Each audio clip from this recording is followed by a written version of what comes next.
now. We got to get working now. Let's go. Hey, Perch. Live from the AM 1300 The Zone studios in Austin, Texas, this is the Friday Night Countdown. Everything high school football in Central Texas. Let's get to it. Here's your host from Texas Sports Monthly, Russell Dowden.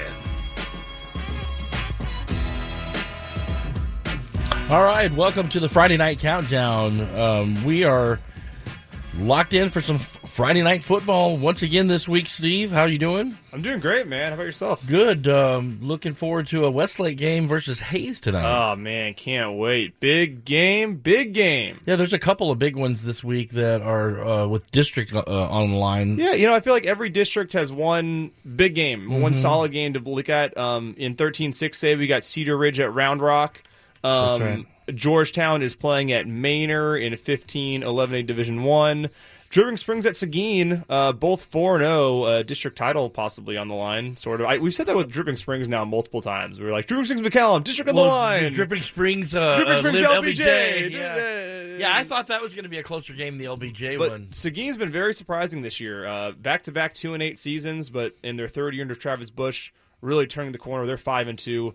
4-0 in league play, and then in the 5A Division II District 13, we got Bastrop at Brenham. Both of those teams a game behind Glenn in what is probably the wackiest district in Central Texas right now. The district that we just don't even know who's on top. We don't know who's on top of that. Well, district? Glenn's on top. Glenn's on top at 4-0. Bastrop and Brenham at 3-1, and then Cedar Creek, Eastview, and Elgin all at 2-2.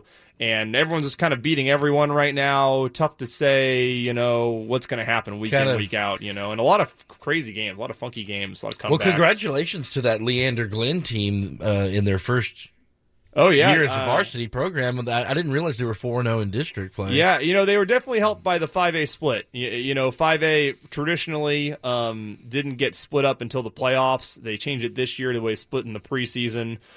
Which is really helping out all those schools. Like Bastrop last year, got smacked in the district with Hutto and Georgetown and Cedar Park. That's right. And without having to play those schools, that helps out. But yeah, Glenn, Leander schools seem to do well. Cedar Park was a school that didn't take long to get going. Who was the other Cedar Park school that got off to a really good start? Or Vandergrift also. Vandergrift got off to a really good start. So that just seems to be a talent-rich area where schools are able to strike pretty quickly. And their coach, Rob Schoenfeld, was actually a OC with Cedar Park previously. So he knows how to build a winning program. Was he part of that 2012 program in 2012? Yes, I think he was. And I think for 2015, he was the OC. So I think he was part of both state I'm not sure if he was part. He was definitely part of 2015. I'm not sure if he was part of 2012, actually. But yeah, the big game, though, is Hayes at Westlake. Hayes, 7-0 for the first time since 2005. That perfect season was spoiled by Westlake in a game that I was at, actually. That was my senior year of high school at Westlake, and that was one heck of a game. Can I take you into the time machine real quick, Russell? Take us back to the time machine. So it was Steve. my senior year of high school. I was 17 years old. And, Westlake had a solid team. Nick Foles was our quarterback. It was his junior year. And we met Hayes in the final week of the season in a de facto district championship game. We were both undefeated in league play. The game was down in Buda at Bob Shelton Stadium. Shaps were down 30-17 with roughly 4 minutes to go.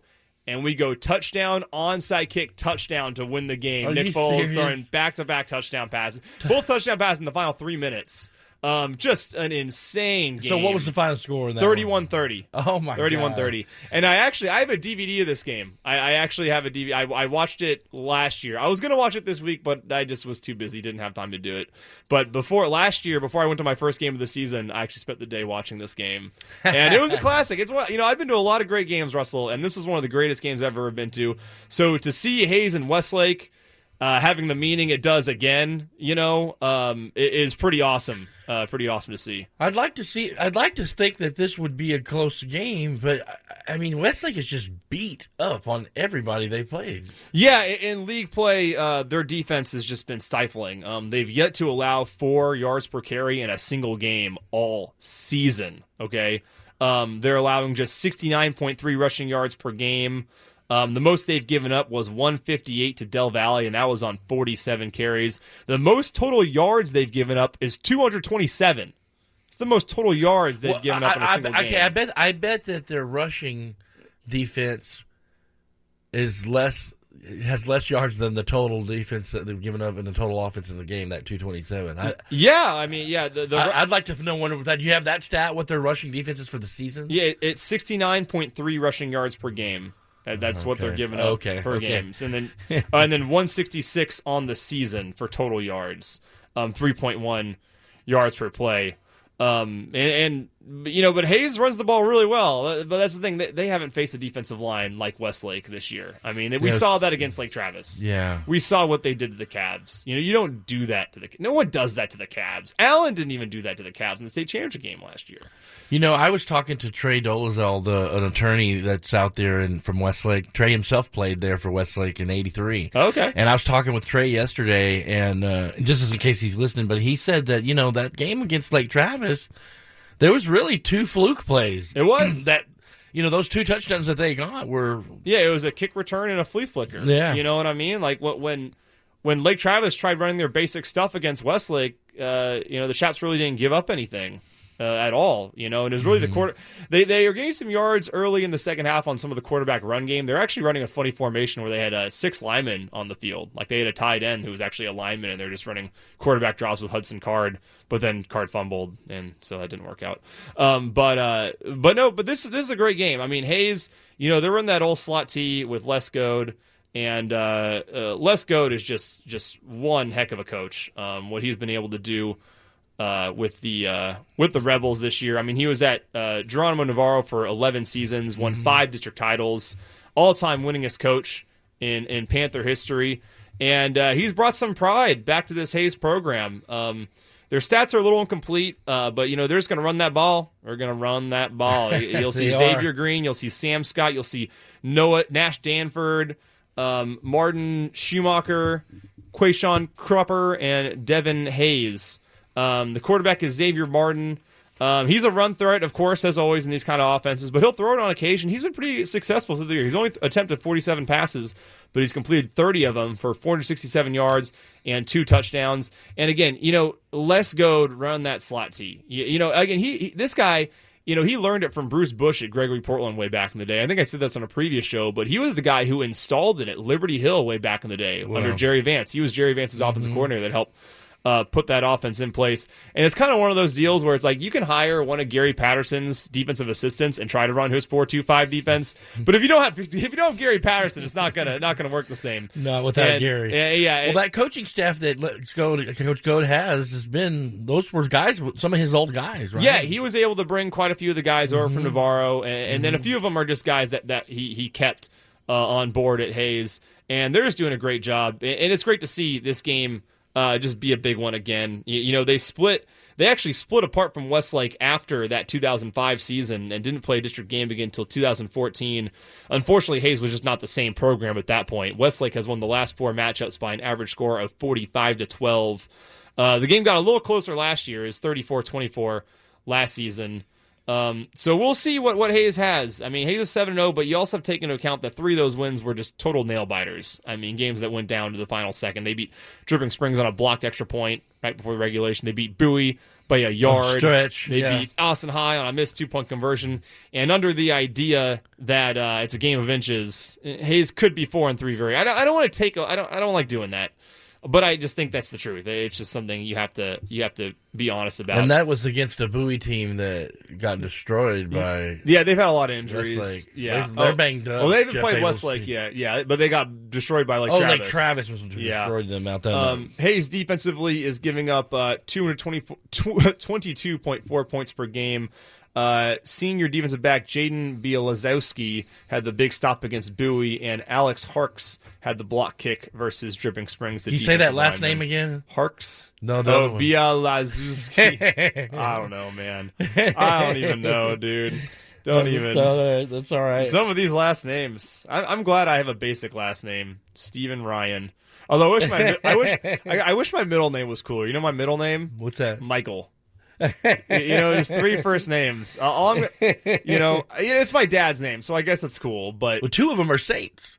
Yeah, is that right? I think saints. Oh. There's Saint Stephen. Yeah, there's a saint. I mean, Saint. I know Stephen. I don't know what Catholic, the saints are. Yeah, I'm Jewish. I don't even know any of that stuff. Let's go back to your Jew-fro in high school. Oh, I can show you that DVD of the game. I had the Jufro and I was skin and bones, dude. Skin and bones back then, even skinnier than I was now. But Westlake, I think the most impressive part about Westlake this year to me has been Trip Graham. I talked to Todd Dodge before the season, and I asked him about the ground game. They had Nakia Watson last year. And that was a big part of their offense and just their team. And he told me, Steven, we're not going to have another 1,900-yard rusher this year like Nakia Watson. But Trip Graham is on pace for 1,881 yards. Right? So he was when you did the coach's interview with him on the Coach's Corner week 1. He stated that he said he was one of the ones to watch. He was one of the kids who felt like having great fall camp. He plays a lot like Nakia. He plays with a physicality. I mean, the kid played defense last year. He was a defensive lineman / linebacker. So he's got that physical mindset to the way he runs, and you saw that against Lake Travis a few weeks ago. He ran the ball like 29 times in that game.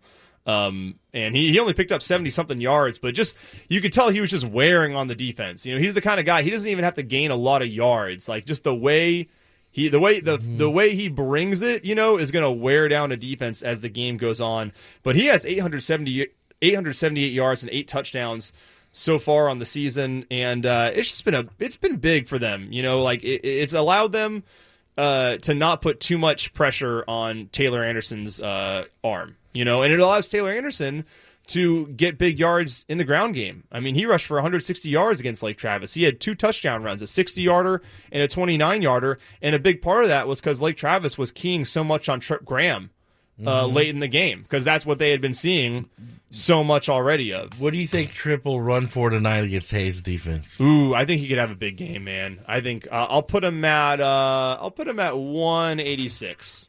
Just gonna 186. I'm gonna throw that number out there. Yeah, I'm not sure if Hayes is really ready for what they're gonna see tonight. I mean, kudos for them for getting to where they are, 7-0, 5-0 in district. But I don't think they're ready for this, man. And this Westlake offensive line also seems to be growing into its own as the year goes on. Blake Webster at center leads the offensive line. He's one of the best in the city. And then, Anderson, again, you got to respect Anderson, too. He's 1,000 yards passing, 500 yards rushing, 8.1 yards per play. Penny Baker and Mason Mangum, threats on the outside. Yeah. Penny Baker has 58 catches for 541 yards, 9 touchdowns. Mangum, 28 catches, 387 yards, 7 touchdowns. So, man. But Hayes is 7-0. I mean, we can't count them out. We cannot count them out. And, they got quality wins. They started the year with wins against Dripping Springs, who won their district last year, and San Marcos, who won their district last year, although I don't think the Rattlers are the same team they were last year. They lost a lot of studs on that team. They lost a lot of guys. But this will be a good game. And again, I'm just so glad to see these two teams playing in a big game. That game, my senior year, that was one of the best games I'd ever been to. We actually stormed Bob Shelton Stadium after that game. Oh, did you? Yeah. Well, people thought it was over. People thought my friends wanted to leave. My friends, no joke, they wanted to leave. And I was like, no. We're not. We got the ball. All we need is a touchdown, non-side kick, and a touchdown. And Steve, that never happens. Well, it happened. All right. It happened. Coach, let's go. And of course, it's your week's Coach's Corner this week, coming out of our first break tonight. So we'll go into that, and then we got another interview that you did late last week. You got an interview done with old Chase Griffin. Chase Griffin. So that's a cool. We got an interview with Chase and get his thoughts on the season. They are now 7-0. Yeah, well, they beat Pflugerville last night. I think they might. Yeah, 7-0. They're 7 wins now after that. After that big win there. So we'll do Coach's Corner here after the break and talk some more high school football and update you guys on these games tonight. It's the Friday Night Countdown right here on The Zone. We'll be right back.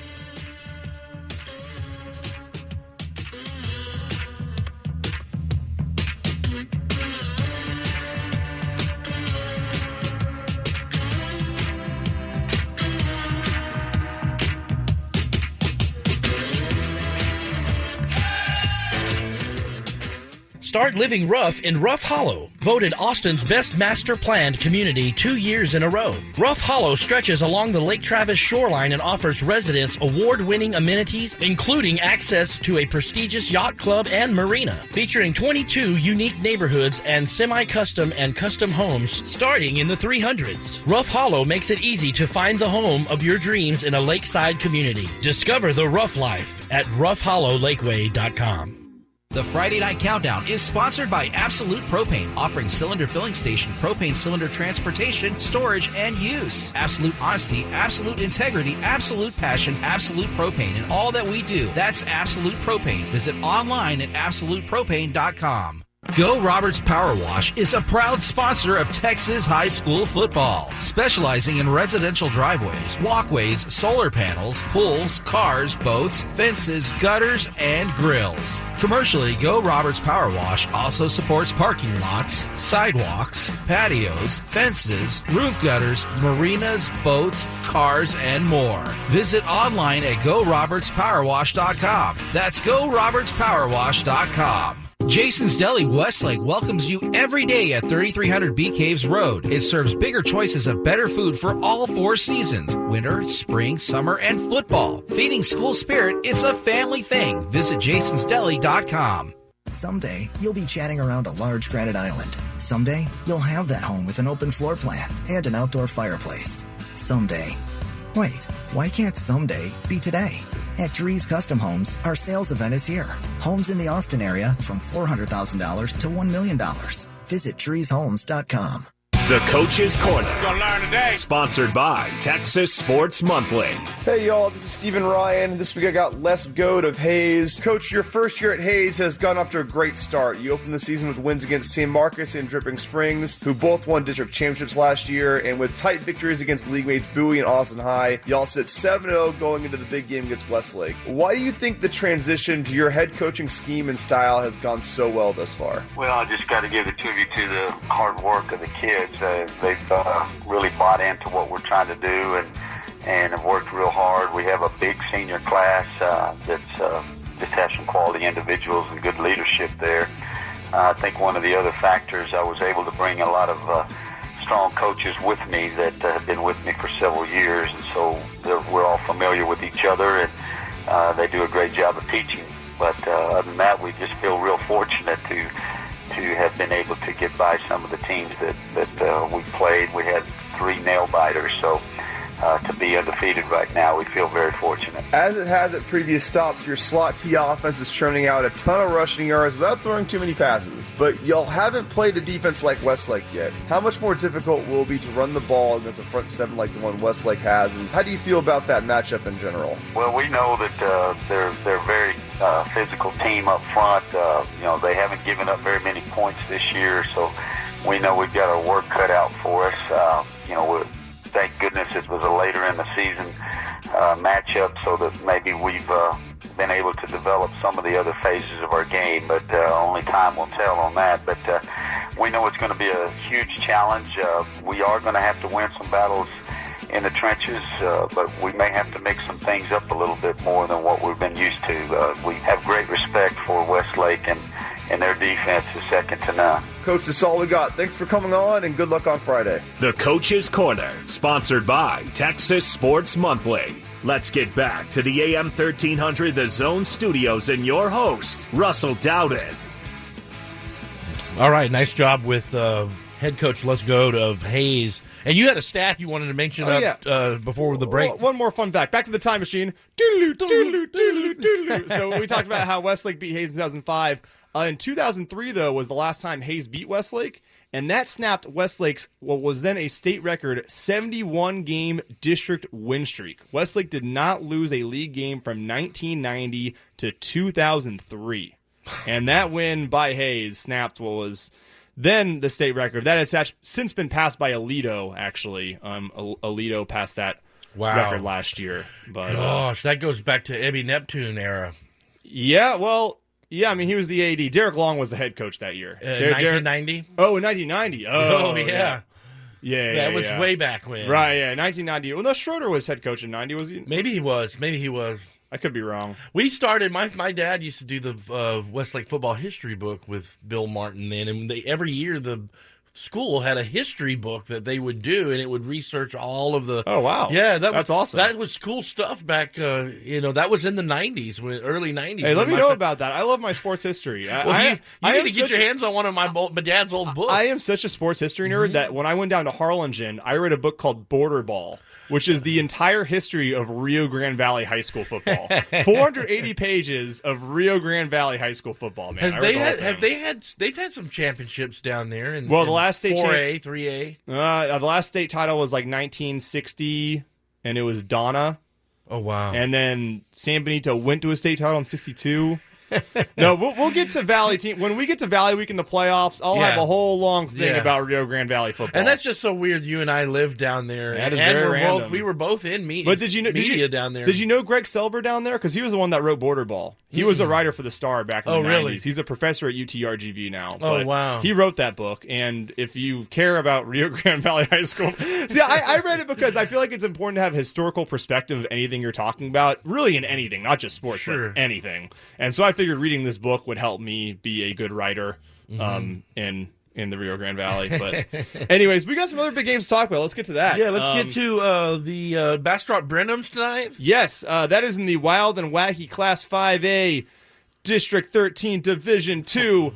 So Bastrop sitting at 5-2, 3-1 district. Brenham 4-3, 3-1 district. Both a game behind Glenn. Bastrop, both these teams like to run the ball. Bastrop with senior running back Jaquay Cretin. He has 657 yards and 9 touchdowns. He got off to a little slow start this season, but once district play got going, man, he's been unstoppable. 628 yards and 7 touchdowns in 4 district games. He is averaging 157 yards per game and 6 yards per carry. He's hit 100 yards in each of those 4 district contests and has had 24-plus carries. So they're feeding the ball, and he is producing. Their quarterback, Desmond Young, he's a dual threat. Has rushed for 369 yards and 3 touchdowns, and also has thrown for 899 yards on a 53.5% completion percentage with 12 touchdowns and 2 picks.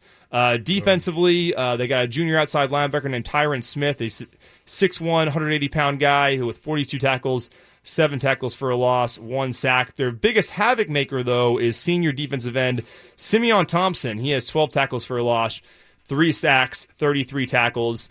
It is a Bastrop team. It's pretty experienced. They returned 16 starters from last season. And like I said earlier in the show, they're benefiting from the split. 5A, last year they were playing with Hutto, Georgetown, Cedar Park, schools that had upwards to 50% more students than them. This year they're playing, more in their weight class. And again, that experience I think has really done wonders for them. Brenham, meanwhile, they're under a new head coach, Elliot Allen. He replaced the legendary Greg West. I saw that, Coach Allen's, and then what's the Hall of Honor? That's the night tonight. That game, it's being called Hall of Honor, like senior night. Oh, okay. I don't know what Hall of Honor is. But I have no idea what that is either. I had him in my notes. Sorry, but I do know Brenham is the home of Bluebell ice cream. So this much is true. Hopefully, and also I believe Blinn Junior College. That's right. Plays football. They have campuses in College Station and Brenham. The football team though is based out of Brenham. It's where Cam Newton played his JUCO ball before going to Auburn and winning the national championship. They've had a lot of good teams, and I think Dennis Franchioni's son was actually the head coach at that time at Brenham. At Blinn Junior College. Blinn Sorry, Junior College, yeah. But yeah, Brenham. They got off to a slow start. Greg West was a slot T guy, and Elliot Allen is trying to bring them into more of a balanced thing. And, they started off 1-3 with a loss to Waller, which is not a team they're used to losing to. But they've won 3 in a row since then. They had that big comeback against Eastview, and that's really sparked them. Pretty dominant in wins against Marble Falls and Elgin the last 2 weeks. Beat Marble Falls 41-21. So they're 4-3? Yes, they're 4-3. Senior running back Tyree Jackson has really taken off in those last 2 games. He rushed for 277 yards and 1 touchdown on 25 carries against Elgin and had 136 and 2 scores on 16 totes versus Marble Falls. For Brenham, it's all about that run game. In those first 4 games where they struggled, they didn't hit 4 yards per carry in either of those 4 games. they've been above that threshold in each of their last 3 wins. So for both these teams, it's really going to be about running that ball. We're going back in time. Time machine, run the ball, run the ball. All right, let's stop doing the time machine. That's the third time. One other game, we got Cedar Ridge and Round Rock tonight. That's kind of an interesting matchup in that. Is that the wacky district? Well, that is 6A. 6A, yeah. Sort of wacky. I guess you could call it wacky. I mean, everything in high school football is wacky, let's be real. But Round Rock got a big win against McNeil last week, 43-7. Best defensive performance of the season for the Dragons. They held the Mavericks to 197 yards on 41 plays. That's big for them because defensively they've been really leaky this year and last year. Last year was even worse. I've been to that game a few times. It was 43-7 last week against McNeil. Ryan O'Keefe, their amazing quarterback, rushed for 203 yards and 3 touchdowns on 21 carries.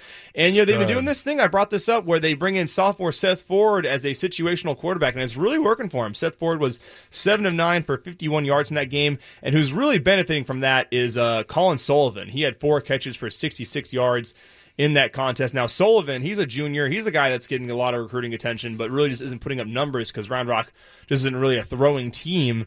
In his first 4 games, he only had 8 catches for 104 yards. In his last 3, though, he's averaging 5 catches for 62 yards. So he's a guy who's really benefiting from this new wrinkle Round Rock has put in their offense.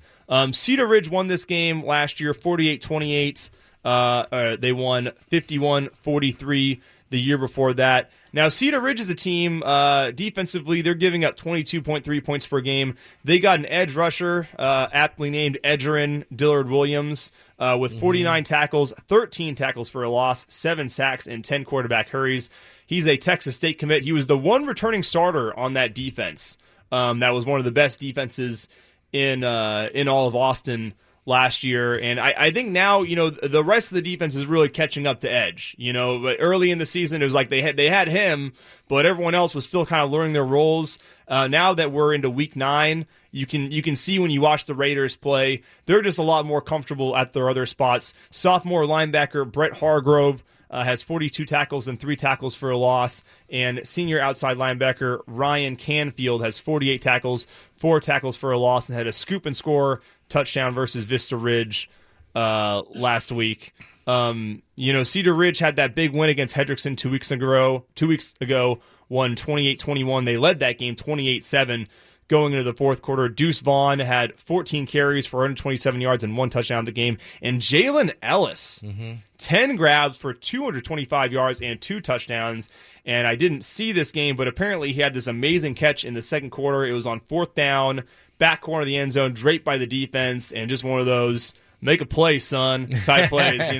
One of those plays that not everyone can do. He's a guy, he's a Baylor commit right now, but he's openly said he's still kind of taking other offers. I'm pretty sure that if a Texas offer comes, he's going to Texas. But he's also looking at Michigan and some other schools. Cal, I think, was on his list. So he's a guy, they're mostly a running team, but he was huge for him against Hendrickson. And something tells me he's going to have another big game tonight, and he's going to need to have a big game because Round Rock should be able to keep up with Cedar Ridge. This is going to be a really high-scoring game. If you like fireworks, there's going to be a ton of them. What was the result? What was the result of the Round Rock Vanderdrift game? That was a very close game. Round Rock almost knocked off. Vanderdrift won. They won that game, but barely. Barely, yeah. They had a late touchdown drive to go ahead, and on that touchdown drive, the Vipers had to convert 3 4th downs on that final touchdown drive, and they were just able to gut it out, and it was a 4th down touchdown run by Isaiah Smallwood that won the game. Well, Coach Sanders and that Viper team, looking great. They are looking great. They've got a bye this week, Steve, and then they've got Leander and Stony Point to wrap up the season, but they're in the driving seat in that district. Oh, yeah. District. I think they pretty much got it wrapped up. I mean, they're 6-0 in district, 8-0 in league play. They beat Cedar Ridge, they beat Round Rock, they beat Hendrickson. Westwood gave him a really good game last week. Well, who's wrapping up second and third spots for Well, that's playoff? what the Cedar Ridge Round Rock game That's will be really about. okay. Those 2 teams are 4-1 in league play, so they're playing for second place. And then Hendrickson right now is tied with McNeil at 3-2 for 4th place. So we'll see how those 2 teams finish up. Okay, and then we will move on to Georgetown Manor. That's kind of a similar situation in that district where both those teams are fighting their way for maybe that third Manor, or fourth spot. I mean, Manor might have bigger aspirations. They're 3-0 in district right now, but they still have to play Georgetown, Cedar Park, and Hutto. So, this is the first of that 3-game stretch. But Manor's really playing some defense, man. They pummeled Pflugerville 38-7 last week. Taj Brooks had 22 carries, 140 yards, and 2 touchdowns. Levante Benford had 8 carries for 130 yards, 3 touchdowns. We talked a lot about Brooks, but Benford is another key part of their offense. What they like to do a lot is they'll go in the shotgun with 3 wide, and they'll have Brooks on one side of the quarterback, Benford on the other side of the quarterback, and they'll just hand it off to one of the two of those guys. Brooks will get more of the carries, but Benford will get his touches too. He's a 5'8", 165-pound sophomore, but the kid can really scoot. He also returns kicks, and these two, they do a great job blocking for one another. They'll do a lot of fake to Brooks, then give it to Benford, fake to Benford, then give it to Brooks. These two guys are very compatible and very key to what the Mustangs do offensively. But defense, though, is this team's calling card. They were giving up just 8 points per game in district play. They gave up just 87 yards on 40 plays to the Pflugerville Panthers last week. We've talked about their defensive line. Princely, is another bad name. I don't think I've gotten this name right all year. Princey Umanmialan. I'm just gonna say it. Just gonna say it. That's how it is. Someone correct me. Someone please correct me. That sounds good to me, bro. He's a 6'5", 240-pound force in the middle, and he's also got some speed. I mean, he'll get penetration on the interior of the line, and then he'll chase you down if you run to the sideline on him because he's a guy. And we've talked about him. He's offers from Texas, really? Oklahoma, TCU. He's going to be playing big boy football at the next level. Also, senior defensive end Trajan Lewis, 6'4", 225.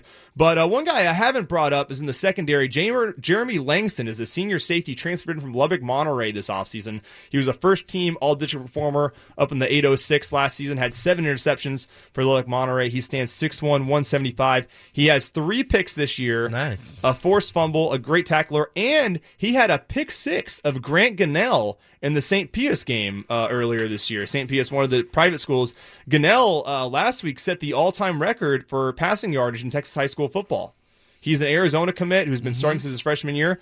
And this Langston kid pick 6'd them. All right? I don't know how many other people have pick 6 Grant Gunnell, but Langston's done it. And so he gives them a playmaker on the back end. And this is just a program that's really coming into its own under head coach Jimmy Mitchell. They were 2-8 2 years ago, 5-6 last year. Both those years were at 6A. They've benefited from a drop down to 5A, which is really where Manor had been playing for most of their history. I mean, those last 2 years at 6A were their only 2 years at the highest classifications, and they were a lot better than that 5-6 record even showed. They blew fourth quarter leads to Bowie and San Marcos.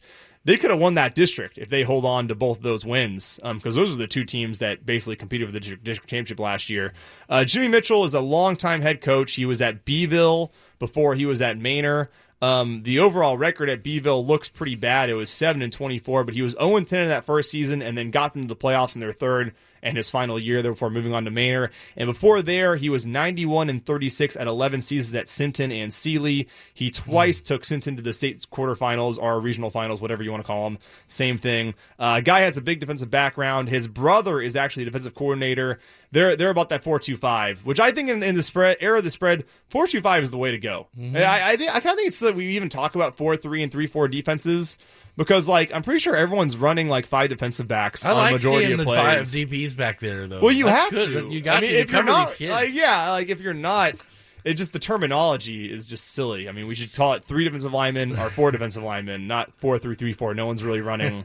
I mean, even in the NFL, majority of teams are running a nickel package nowadays. Yeah, I don't really it's not uncommon to see the nickel out there. That game tonight, Steve, at Mustang Stadium. Yes, and Georgetown, meanwhile, we talked about how Manor pummeled Pflugerville 38-7. Georgetown only beat Pflugerville 28-17. So Transitive Property says Manor is the favorite in this game. The big key for Manor is going to be limiting big plays.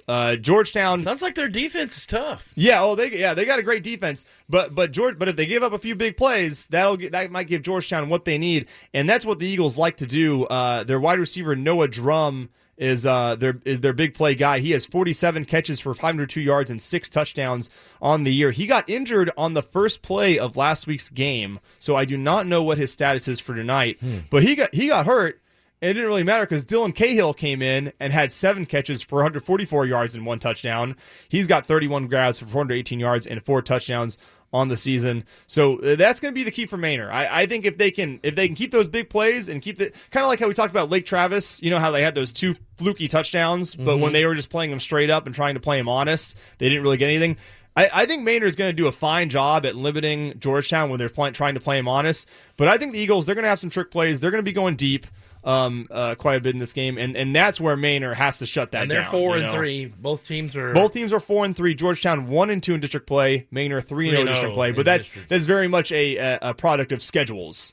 Georgetown has played Hutto and Cedar Park. Manor has not. Yeah. So Georgetown gave Cedar Park a really good game. Only lost 27-24 a couple weeks ago. So this will be a really good game, and just another game I'm excited to see. Like and all the Hutto games. played last night, destroyed someone. Yeah, Troy Pflugerville. Oh, Pflugerville at the field last night. So Chase Griffin had 6 more touchdown passes. 6 more, and we're going to be hearing from Chase Griffin and you after this next break. Yes. Because you did he was our player of the week this week. So that's our new segment, I guess, player of the week. Totes my goats, man. Totes my goats. So we'll do that after this break. It's the Friday Night Countdown. And we'll talk some more high school football and the Longhorns on the other side of your break. This is 1300 AM The Zone. We'll be right back, guys. Go Roberts Power Wash is a proud sponsor of Texas high school football, specializing in residential driveways, walkways, solar panels, pools, cars, boats, fences, gutters, and grills. Commercially, Go Roberts Power Wash also supports parking lots, sidewalks, patios, fences, roof gutters, marinas, boats, cars, and more. Visit online at GoRobertsPowerWash.com. That's GoRobertsPowerWash.com.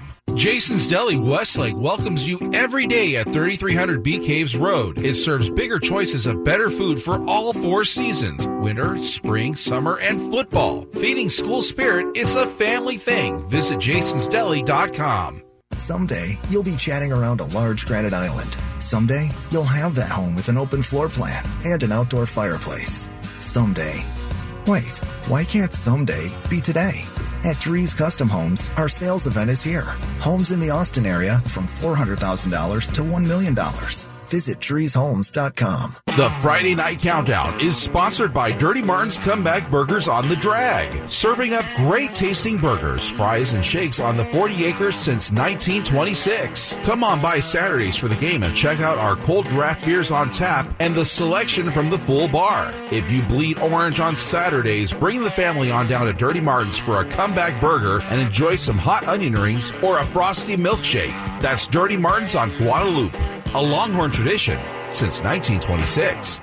Texas Sports Monthly is available in Austin at over 400 locations around town. With player profiles, coaches interviews, color action photos, in-depth coverage of high school, college, football, and the NFL. The largest free sports publication in Austin, Texas Sports Monthly gives you a closer look at the sports in Central Texas. While football is the main attraction on the menu this season, there's also coverage of local soccer, Texas volleyball, MMA, Austin Spurs basketball, baseball, water and motorsports, and action in the Big 12. Available at all Little Woodrow's, Twin Peaks, Third Base, Dirty Martin Burgers, Randall's Grocery, H-E-B, and most Thundercloud subs. Can't find a magazine? Read online at TexasSportsMonthly.com or follow us on Facebook and Twitter. All sports, all Texas, all month.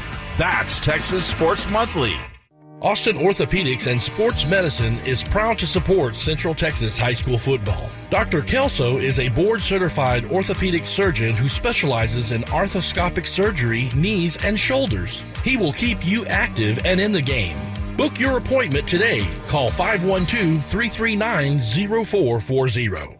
The Friday Night Countdown on AM 1300 The Zone is sponsored by South Star Bank, offering mortgage and construction financing, commercial lending, and a full line of competitive deposit products. Learn more at southstarbank.com. Member FDIC. AM 1300 The Zone. The Friday Night Countdown Player of the Week, brought to you by Texas Sports Monthly. Hey y'all, this is Steven Ryan. I got Hutto quarterback Chase Griffin with me today. Chase, one of the big surprises of the offseason in Austin area high school football was when Steven Van Meter stepped down as your head coach. How surprised were you when that went down, and what's it been like transitioning to Coach LaPlante? How does his approach differ from what y'all had before? I mean, it was definitely surprising, but, we sort of knew ahead of time that Coach Van was considering that. He just had to do what he had to do. As far as Coach LaPlante coming in to his new role, one great thing about it is I know on the offensive side, all of our terminology stayed the same, and we just got to keep on working on progressing on the same plane versus going in a different direction as far as the offense. So that was definitely a blessing, and it worked out well. The team's happy with Coach LaPlante, and our record shows that. You're obviously a great quarterback, but you also have some excellent skill guys to throw to in Caleb Forrest, Chooks Nobaku, Dujon Harrison, DJ Baptist. What can you say about this arsenal of weapons you have, and how much easier do they make your job? Well, I mean, it's a quarterback doing the play in the offense where I get to get the ball to the playmakers. And when you have actual playmakers out there who are working not only on routes, but in the blocking, it really comes together as a high-octane offense that is tough to stop just because the defense can't put their focus on any one person. So I've worked with D-Day and Caleb and Chooks for a couple of years. So our chemistry, is really good. And then we had some guys who were sophomores last year step up in the spring, and as juniors, they're having a great showing. Like a lot of Texas towns, Hutto loves his high school football. What does it mean to you to don that Hippo jersey and lead this program on Friday nights? Oh, I mean, it's a feeling that not many get, and all that Friday night lights where town buys into a team, where community shut down and everyone comes out and watches the game. That's true, and in one high school town like Hutto, where the whole community gets behind one mascot, one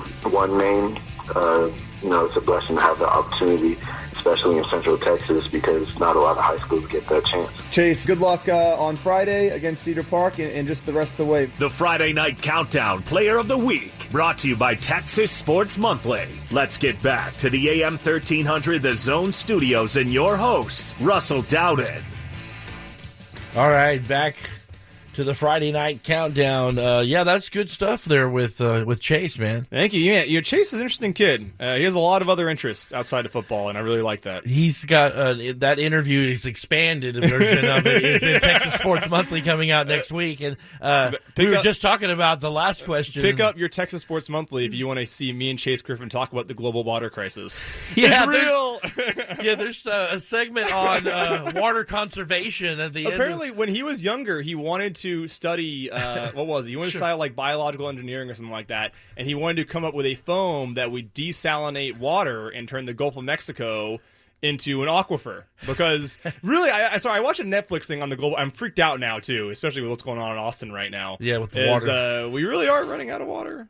So, I know that was so weird that that happened after that interview. Y'all were talking about that with all this water stuff, but really sharp kid, Chase Griffin, man. Yeah. He could run for president one day. He really could. I'm so serious. He's an interesting dude. Well, he could be listening right now since they were off tonight. That's right. They played last night. Yeah. He was listening. What's up, Chase? Right.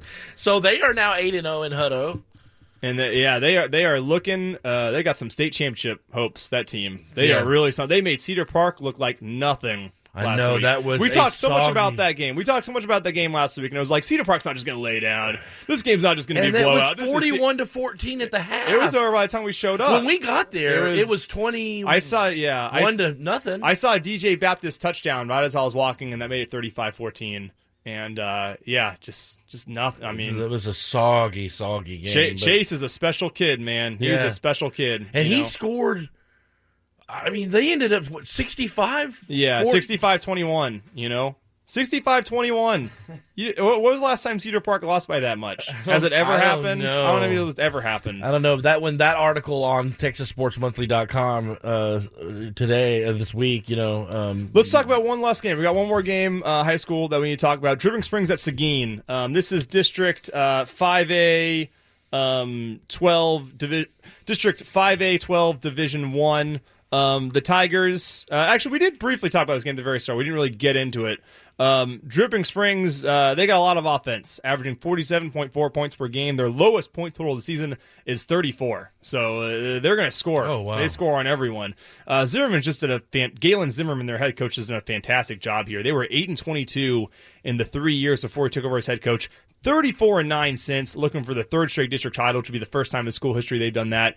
He is 29-4 in the last 3 years. And the thing about Dripping Springs, too, is they lost a giant senior class last year. And the staying power is there. This is when you know you're a program and not just a good team. You know, when you can lose all these seniors and still be just as strong the following year. Earlier we were talking about Wimberley and how Wimberley lost a big senior class and how they're just not as good as this year. And now we've kind of stopped talking Wimberley because they're just not as good this year. But Dripping Springs, they only had 3 returning starters on each side of the ball, and they just keep on ticking. Tanner Pruitt, the new quarterback, 1,486 yards and 16 touchdowns through the air, 489 yards and 9 touchdowns on the ground. Running back Jake Cox had 868 yards and 10 touchdowns rushing. And on the offensive line, Manny Ansumana, he's the guy. You got to credit the offensive line. Nothing gets done without the offensive line, Russell. We know that. We know that. Manny is the anchor on the offensive front. Defensively, they haven't been too great this year, but they did have 3 defensive touchdowns versus Lanier in their last game. So, if they can get some scores out of the defense, that'll go a long way. That's because my alma mater is horrible this year. Lanier High School. Once upon a time, not a bad program back in the days. Once upon a time. That's funny. That district is all weird now. The powerhouses in my day was LBJ, Reagan, Lanier. Those were the hot games on Friday night. Right. Anytime Lanier played Reagan, it was huge. Most of those teams though are playing up. Most of those teams are. McCallum is the only AISD school in that district that actually has Division I numbers. So LBJ and Lanier and Crockett, they're all playing up because AISD wants that district to stay together. That's right. They want all those schools to play each other. So they're also at a disadvantage there. Like if they were in 5A Division II, maybe more of a chance. Kind of like how we're seeing with Bastrop playing a lot better this year in Cedar Creek. And Leander Glenn and those guys. Seguin, though, their program, I talked about Maynard coming into its own. Seguin, similarly, they were their head coach is Travis Bush in his third year. He's a former offensive coordinator for the University of Houston, actually. He was the OC under Tony Levine for a little while. He is the son of Bruce Bush, who we also mentioned earlier in the show, legendary Texas high school football coach. They were 2-8 in each of their first 2 seasons, but this year they are now 5-2, 4-0 district, clinched their first playoff spot since 2006. But they want more. They want more, and they're going for it tonight against the Tigers. The big guy to watch out is their senior wide receiver, Hayden Haas. He has 35 catches for 656 yards and 10 touchdowns. Dripping Springs is going to need to find a way to keep him slowed down. Their quarterback, Anthony Gonzalez, is very efficient. He's completed 76.5% of his passes for 1,182 yards with 17 touchdowns and 2 picks. Guy just puts the ball where it needs to be. He just runs the offense, does a great job. And really just saying he runs the offense is actually it's kind of disrespectful. He's a great quarterback. And at running back, they got Jacob Berkeley, who has 510 yards and 7 touchdowns. The defense is giving up just 6 points per game in district play. Seguin beat McCallum 61-14. Dripping Springs beat McCallum 37-30. Transitive Property says Seguin might be the favorite in this game. Over Tigers on that. And they're playing at home, and that's a long trip. They better bring that Catfish with them from Dripping Springs. And that's a road trip. Dripping Springs down Seguin. We've talked about how I don't feel like home field advantage means much in high school football if there's not a long travel. Dripping Springs to Seguin, that's a schlep, okay? Well, they're going to come across 12. They take 12 in to San Marcos and cut on over there to that side of 35, and it'll be that's at least an hour. That's at least an hour. It's an hour bus ride. Yeah. Seguin, the defense is 75 tackles for a loss, 7.5 sacks. Their 2 biggest havoc makers are senior defensive tackle Carson Jenkins and junior defensive end Chance Brewster. Jenkins has 15 tackles for a loss, 5 sacks. Brewster, 14 tackles for a loss, 3 sacks. Each of them have at least 2 tackles for a loss in their last 5 games. They've won 5 in a row, so they lost their first 2 games to Antonian Prep and New Braunfels by less than a touchdown, and they've won every game since by at least 21 points. So the Matadors got it going on, man. The Matadors got it going on. Well, speaking of Matadors, let's turn to some Longhorn. What's going on with what are our odds as Longhorn fans here in Austin for the Stillwater matchup. Well, I think they got to be favorites. They got to be favorites. Oklahoma State this is not one of the better Cowboy teams Mike Gundy has had. They've had 3 straight 10-win seasons, but it doesn't look like they're not going to reach that mark this year. They've already lost 3 games. I haven't seen a single OSU game myself. Well, I saw them play Texas Tech, and we ran all over them. Oh, really? You know, so that's something. And then who are their other losses to? I'm blanking right now. I'd have to go look up their schedule. But they beat Boise State, and everyone thought that was a big win for them. Everyone thought that was like, okay, Oklahoma State is going to be legit this year. They are a team to be reckoned with. But since conference play started, they've been pretty underwhelming. They lost to Iowa State 48-42 and lost to Kansas State 31-12. And we talked about how this is probably Bill Snyder's worst Wildcat team since he returned as head coach of the Wildcats. And, Texas, though, they still have to come to play. Look, they're not good enough. They're just not that great yet, okay? They're 6-1, but they got a lot of close wins. They had to gut out a victory against Kansas State in Manhattan. Baylor gave them all they could handle a couple weeks ago, and Baylor got smacked by West Virginia last night, by the way. Oh, God, that was awful. They were down 41-0 at halftime. Baylor is back! That's what Baylor is not bad. Can we make a clip where we take Joe Testford's Texas's back call and make it Baylor is back, and whenever Baylor loses, because this is my Baylor, this is the Baylor of my childhood. Uh-huh. So in my head, Baylor is back to what I remember them as. Yeah, they were back to being awful. But Texas is going to have to play this game. Look, they haven't beaten Oklahoma State in 3 years, so even though they are the favorites.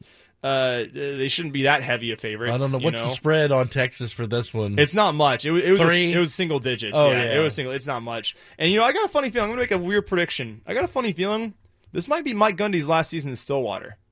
Oh, really? He's had a lot of success there, but it's no secret. And this is just a gut feeling. I got 1 minute. All right, this is a gut feeling, but. Fourth and long. It's no secret. It's no secret that he has a frosty relationship of sorts with his boss and his top donors. And just like Jimbo Fisher, no one thought Jimbo Fisher was going to leave last year at Florida State, but he didn't have the best relationship with his bosses. Right. He has a bad season. He says bye-bye. I'm 40. Yeah. And so Gundy, he doesn't have a great relationship with his boss's top donors. Things seem to be going down the tubes. He's interviewed for other jobs in the past. I don't know what's going to come open. Something will come open. Might be Mike Gundy's last year in Stillwater. I'm just saying it might be. He's got rid of did he still have the mullet? No, he's not rocking the mullet. He's not rocking the mullet. We'll see what Shane Buechele though for Texas. See what all right, he does. let's kick this thing over. To Joe Taylor and that Westlake crew. They're up next, guys. Hayes at Westlake. Enjoy the games tonight. It's the Friday Night Countdown. We'll see you next week, guys. Football. Need your fix at home? Yes! Just say, Alexa, play AM 1300 The Zone on iHeartRadio. Okay. As a small business owner, you make every dollar count. So what could you do with $10? Go to Vistaprint.com today and you'll get 500 high-quality custom business cards for only $9.99. That's less than 2 cents per card. And at Vistaprint, your satisfaction is absolutely guaranteed. So it's never been easier to turn 500 strangers into connections. Just visit Vistaprint.com and use promo code 2929 at checkout. That's Vistaprint.com, promo code 2929. Jen's Mums is currently taking orders for your school's mums for homecoming and prom season. All of Jen's Mums are handmade to order. Custom garters start at $40. Single mums begin at $50. Doubles are just $75. And triples are $100. Visit Jen's Mums on Facebook today to complete your order. That's Jen's Mums on Facebook. Or call in your order today. That's 512-496-5510. That's 512-496-5510. Please allow 72 hours for most orders. Call or visit today. Mr. Tramp's Sports Pub is your home away from the man cave. Join us on Saturdays for College Game Day. UT fans are welcome and receive a free appetizer on game day wearing Horns gear. Mr. Tramp's offers great food, huge screens with sound, daily specials, and the best happy hour in North Austin. Check out our NFL action all day on Sundays. And Cowboys fans, when you show up in blue and white with a party of 2 or more, you receive a free appetizer. Mr. Tramp's offers special event seating for hosting private events and team meetings for sports groups. We We host watch parties for the Tennessee Titans, Dallas Cowboys, and are home of the world champion Philadelphia Eagles. That's the Eagles Nest, Cowboys fans. See you November 11th for the NFC matchup on Sunday Night Football. Mr. Tramps is hosting a huge Halloween party this year. Come by Saturday, October 27th for great Halloween specials and live music from the B-Side Vandals. Dress up for all the fun and the best sports in North Austin. Mr. Tramps, where North Austin goes for sports. 8565 Research Boulevard at Fairfield Lane. Visit us online at MrTramps.com. Start living rough in Rough Hollow. Voted Austin's best master planned community 2 years in a row. Rough Hollow stretches along the Lake Travis shoreline and offers residents award-winning amenities, including access to a prestigious yacht club and marina. Featuring 22 unique neighborhoods and semi-custom and custom homes starting in the 300s. Rough Hollow makes it easy to find the home of your dreams in a lakeside community. Discover the rough life at roughhollowlakeway.com. The Friday Night Countdown is sponsored by Absolute Propane, offering cylinder filling station, propane cylinder transportation, storage, and use. Absolute honesty, absolute integrity, absolute passion, Absolute Propane in all that we do. That's Absolute Propane. Visit online at absolutepropane.com. Go Roberts Power Wash is a proud sponsor of Texas high school football, specializing in residential driveways, walkways, solar panels, pools, cars, boats, fences, gutters, and grills. Commercially, Go Roberts Power Wash also supports parking lots, sidewalks, patios, fences, roof gutters, marinas, boats, cars, and more. Visit online at GoRobertsPowerWash.com. That's GoRobertsPowerWash.com.